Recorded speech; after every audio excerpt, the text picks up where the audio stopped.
یہ اس وقت کی بات ہے جب مشرق وسطیٰ کے ہر شہر اور علاقوں میں ایک خوبصورت اور حسین شہزادی کے چرچے عام تھے۔ لوگ ہر بات میں اس کی حسن کی مثال دیا کرتے اور ہر شخص کی یہ خواہش تھی کہ موت سے قبل ایک مرتبہ اس حسینہ کی ایک جھلک دیکھنے کو مل جائے۔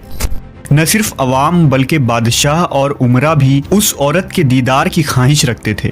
یہ مشہور حسینہ ایزا نامی ملک کی شہزادی ایزابل تھی۔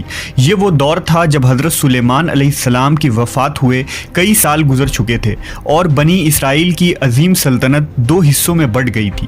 شمالی علاقے میں اسرائیل اور جنوب میں یہودیہ نام کی دو ریاستیں بن گئی تھی۔ اس زمانے میں اسرائیل پر اخیعب نامی بادشاہ کی حکومت تھی جو اسرائیل سلطنت کا 7واں بادشاہ تھا۔ اخیعب 918 قبل مسیح میں تخت نشین ہوا۔ اخیعب بھی شہزادی ایزابل کا فریفتہ تھا، لہٰذا اس نے ایزابل سے شادی کر لی۔ ایزابل ایک خوبصورت اور مغرور عورت ہونے کے ساتھ مشرک بھی تھی۔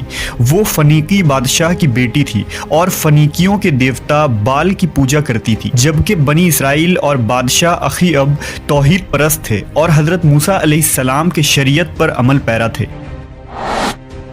لیکن اخیعب اپنی بیوی ایزابل کی باتوں میں آ گیا اور اس نے بال کی عبادت شروع کر دی۔ ایزابل ایک چالاک اور شاطر عورت تھی۔ اس نے اخیعب کو اس بات پر راضی کر لیا کہ بال دیوتا کے لیے ایک مندر اور بت کی تعمیر کروائے تاکہ بنی اسرائیل میں بال دیوتا کی پرستش کی اشاعت ہو اور لوگ اس مشرکانہ دین پر آ جائیں۔ لہذا بادشاہ نے اسرائیل کے دارالحکومت سامریہ میں بال دیوتا کا ایک عظیم مندر تعمیر کروایا اور بال کی ایک عظیم بت بھی بنوائی۔ یہ بت سونے کا تھا اور اس کا قد 20 گز تھا۔ اس کے 4 منہ تھے اور 400 افراد اس کی خدمت میں مامور کیے گئے تھے۔ اس مندر کے گرد میلے لگنے لگے۔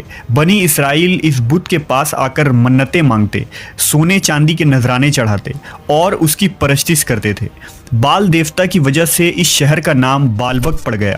لیکن اب بھی بنی اسرائیل میں کچھ لوگ ایسے تھے جو موسیٰ علیہ السلام کے دین پر قائم تھے اور اس باطل دیوتا کی پرستش کو ناپسند کرتے تھے۔ وہ اللہ سے دعا کیا کرتے کہ بنی اسرائیل راہ ہدایت پر آ جائے۔ لہٰذا اللہ رب العزت نے اس قوم کی ہدایت اور رہنمائی کے لیے حضرت الیاس علیہ السلام کو وہاں مابعوث کیا۔ آپ حضرت ہارون علیہ السلام کی اولاد میں سے تھے۔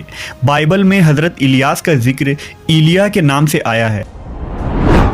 حضرت الیاس نے بالبک شہر کو دعوت و توحید کا مرکز بنایا اور لوگوں کو ایک خدا کی پرستش کی طرف بلانے لگے۔ آپ بنی اسرائیل سے کہا کرتے تھے کہ تم لوگ واحد اور یکتا اللہ کو چھوڑ کر بال کو پکارتے ہو، حالانکہ یہ نہ تمہاری حاجت روائی کر سکتا ہے اور نہ ہی تمہیں کوئی فائدہ دے سکتا ہے۔ اس اللہ کی طرف لوٹ آؤ جو نہ صرف تمہارے اور تمہارے باپ داداؤں کا رب ہے بلکہ آسمانوں اور زمین اور ان کے درمیان جو کچھ بھی ہے ان کا خالق و مالک ہے۔ حضرت الیاس علیہ السلام کے اس پیغام کو بنی اسرائیل نے جھٹلا دیا اور صریح انکار کر دیا۔ جب آپ نے بادشاہ اخیعب اور ملکہ ایزابل کو دعوت دی تو انہوں نے بھی آپ کی بات نہیں مانی۔ ملکہ ایزابل نہایت ہی سفاک عورت تھی۔ اس نے محسوس کیا کہ حضرت الیاس علیہ السلام اس کے اور اس کی حکومت کے لیے خطرہ ثابت ہو سکتے ہیں، لہذا بادشاہ کے ساتھ اس نے منصوبہ بنایا کہ حضرت الیاس کو شہید کر دیا جائے۔ لہٰذا اللہ کے حکم سے حضرت الیاس علیہ السلام نے بالبک شہر کو چھوڑ دیا اور کسی پہاڑ کے غار میں چلے گئے اور وہیں رہنے لگے۔ آپ کے جانے کے بعد اسرائیل میں قحط سالی پڑ گئی اور 3 سال تک مسلسل بارش نہ ہوئی۔ فصل تباہ ہو گئے اور لوگ ایک ایک بوند پانی کو ترسنے لگے۔ ملک میں لوٹ مار اور چوری ڈکیتی بڑھ گئی، یہاں تک کہ بنی اسرائیل نے اخیعب کے محل کو بھی گھیر لیا اور اس کے ایک حصے میں آگ لگا دی۔